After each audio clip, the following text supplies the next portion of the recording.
L'audience est ouverte. Nous passons à la phase des plaidoiries. Le ministère public a la parole. Merci, monsieur le juge. Comme nous tous ici, nous avons constaté que l'accusé, monsieur Marcelo, a eu de grandes difficultés à se rappeler de son propre alibi.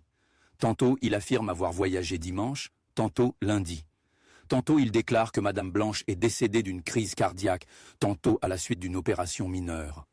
De plus, comme vous le savez, monsieur le juge, dans aucun pays au monde, on ne rapatrie un corps le jour même du décès, quelles que soient vos ressources financières, car il s'agit d'un processus soumis à des procédures administratives strictes. Nous avons également en notre possession des enregistrements audio de madame Blanche exprimant son malaise et annonçant vouloir quitter ce mariage. Nous savons, monsieur le juge, combien de partenaires perdent la vie simplement parce qu'ils veulent mettre fin à une relation.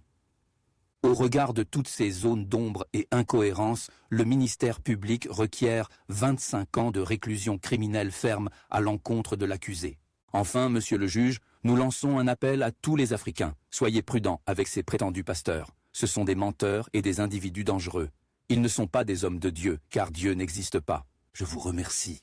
Merci, monsieur le procureur. La Cour appelle maintenant monsieur Marcelo à la barre pour sa plaidoirie. Merci, monsieur le juge, pour la parole. Ce procès est pour moi un combat spirituel. Pour les enfants de Dieu, nous n'avons qu'un seul juge, Jésus-Christ. Et je suis certain qu'il me délivrera de cette situation. Vous devriez me laisser partir, monsieur le juge, car les brebis de mon église sont actuellement sans berger. Monsieur Marcelo, nous sommes dans un tribunal et ici, on juge les faits, pas des considérations spirituelles. Expliquez pourquoi il y a autant de contradictions dans vos déclarations concernant la mort de votre épouse. Monsieur le juge, toutes mes déclarations sur la mort de ma femme ont été faites sur la chair de mon église.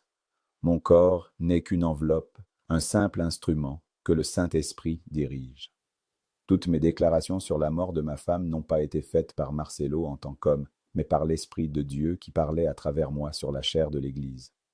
Ainsi, si mes paroles semblent se contredire, un jour disant qu'elle est morte d'une crise cardiaque, un autre affirmant qu'elle est décédée suite à une opération, ce n'est pas Marcelo qui se contredit, c'est le Saint-Esprit qui a choisi de s'exprimer différemment selon les circonstances. Donc, monsieur le juge, s'il y a des zones d'ombre, la faute n'est pas la mienne. La responsabilité revient au Saint-Esprit qui a parlé à travers moi. Moi, je ne fais qu'obéir et transmettre ce qu'il met dans ma bouche. Bien. La Cour demande aux jurés, c'est-à-dire vous qui nous suivez, de se retirer pour délibérer et rendre leur verdict. Écrivez dans les commentaires votre décision. Coupable ou non coupable. La séance est levée.